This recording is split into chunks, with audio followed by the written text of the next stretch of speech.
Dictation की PDF Telegram channel में file number 001 के नाम से मिलेगी। तो डिक्टेशन स्टार्ट करते हैं 5 सेकंड के बाद।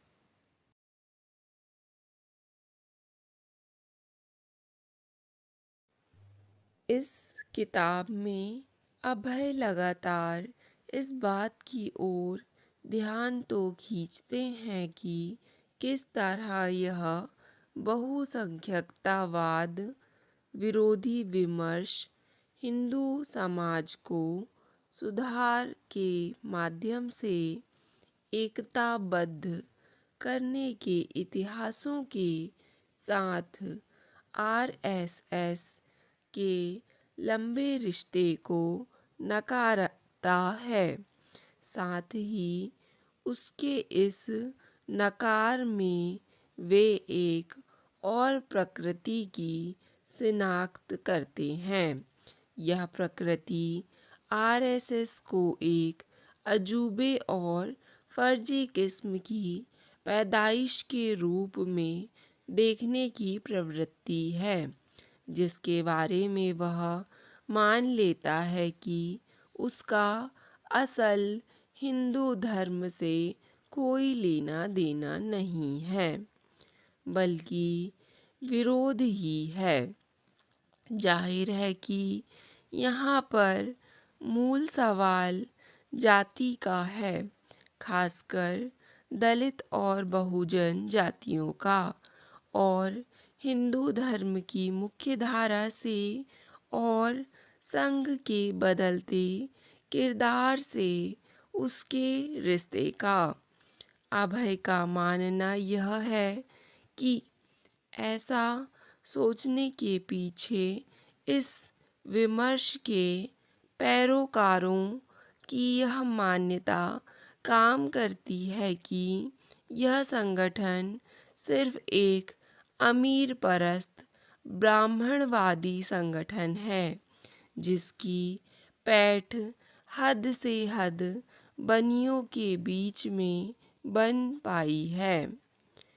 गोलवलकर की रहनुमाई के दौरान से लेकर 1973 के उस ऐतिहासिक क्षण तक जब बाला साहेब देवरस ने संघ की कमान संभाली और उसके बाद भी उसमें आए परिवर्तनों से गुजरते हुए अभय एक लंबी अवधि के दौरान संघ का जायजा लेते हैं।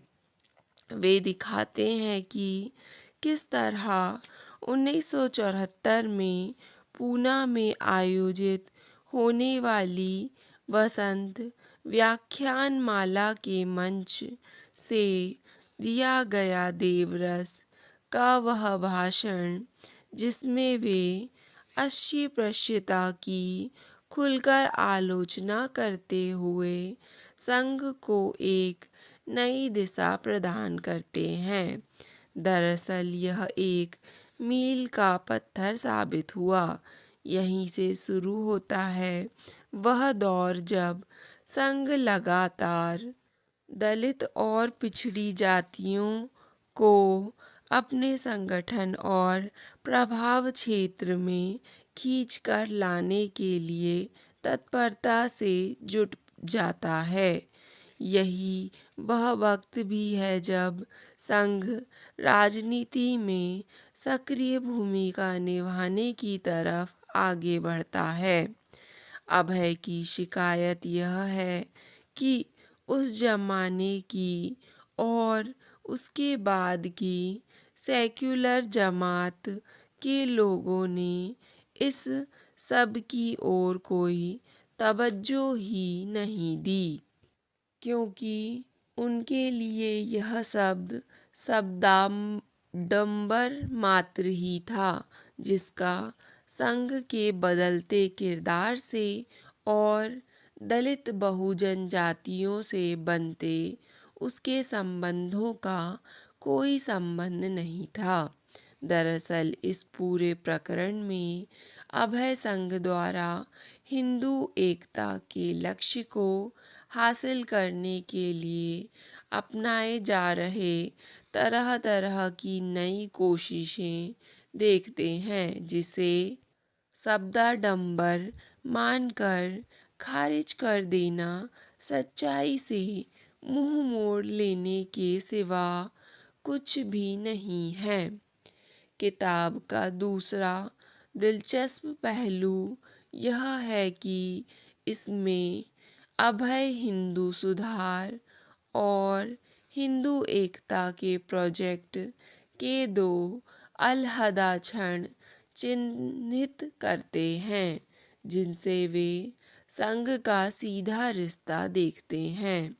पहला चरण 1875 में आर्य समाज की स्थापना से शुरू होकर 1893 के स्वामी विवेकानंद के शिकागो लेक्चर से होता हुआ 20वीं सदी के दूसरे दशक के मध्य तक फैला हुआ है, जिसमें स्वामी दयानंद सरस्वती और विवेकानंद के अलावा स्वामी श्रद्धानंद व कर्नल UN मुखर्जी जैसे महारथी शामिल हैं, जिनके जरिए उस विमर्श के वे तत्व वजूद में आते हैं जिनके आधार पर हिंदुत्व की अवधारणा गढ़ी जाती है।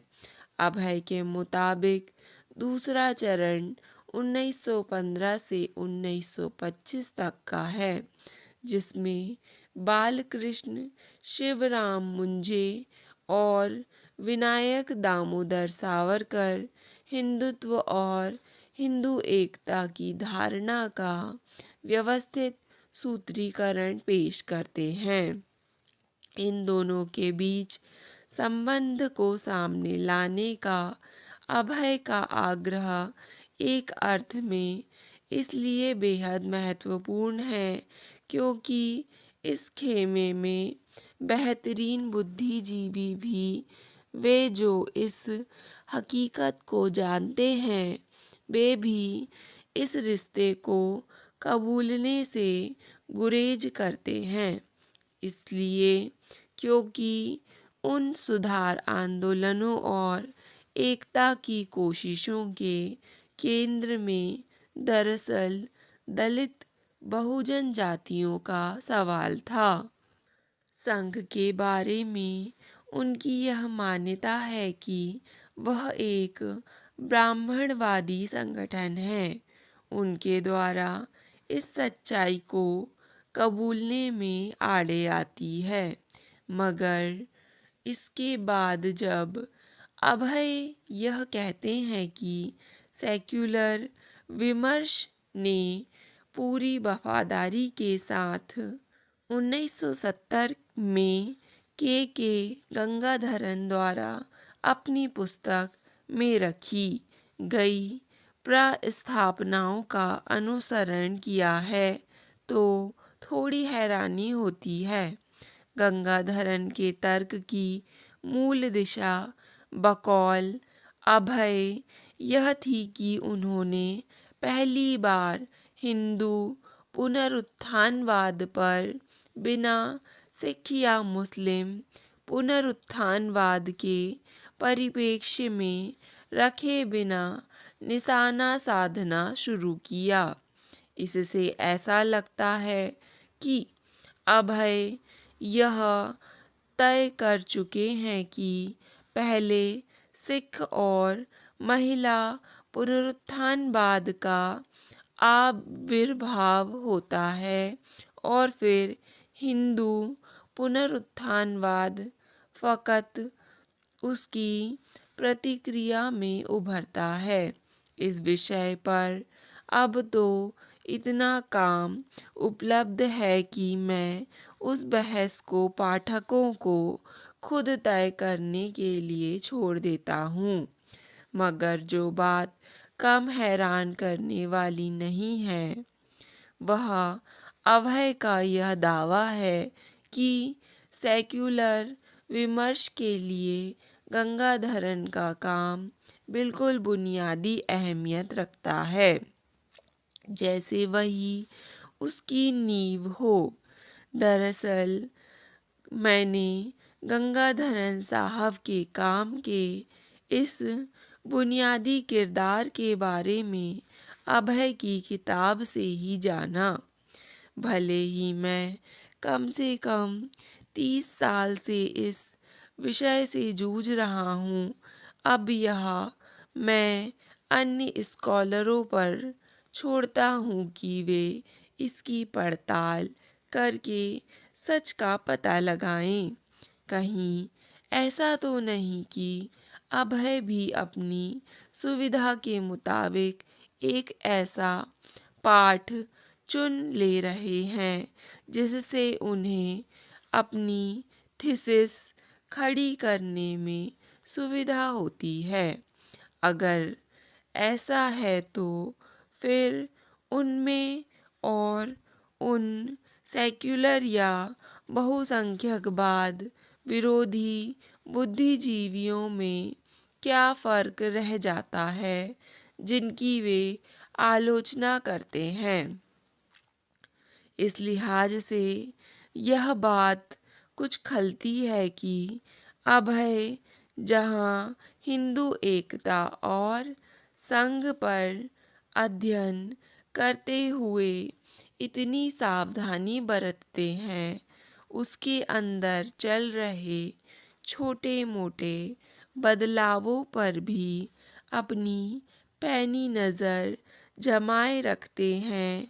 वहीं जब वे सेक्युलर एवं बहुसंख्यकवाद विरोधी विमर्शों की बात करते हैं, उनकी सावधानी ना जाने कहाँ रुखसत हो जाती है।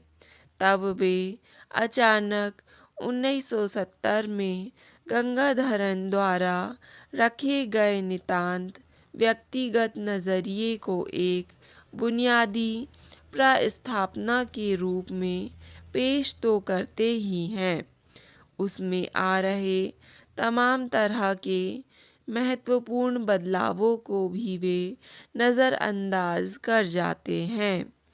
पद्धति के एतबार से भी यह सवाल पूछा जाना चाहिए कि दो अतुल्य चीज़ों की तुलना वे कैसे। डिक्टेशन पसंद आए तो वीडियो को लाइक तथा चैनल को सब्सक्राइब ज़रूर करें।